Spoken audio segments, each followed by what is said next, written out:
228 ruas jalan yang diperbaiki pemerintah Kota Palembang tahun 2019 yang menggunakan dana APBD sebesar 200 miliar rupiah.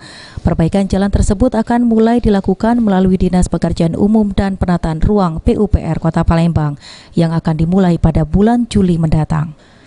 Kepala Dinas PUPR Kota Palembang Abbas Tariusak menjelaskan sebagian sudah melalui proses tender dan memasuki proses konstruksi dan paling lambat 20 Desember 2019 sudah selesai.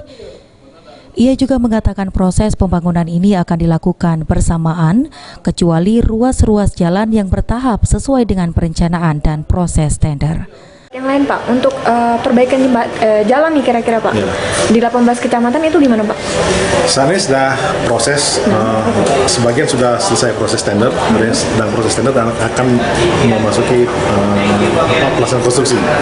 Semua kegiatan di 2019 akan kami selesaikan paling lambat di tanggal 20 Desember 2019, semua pekerjaan fisik sudah selesai.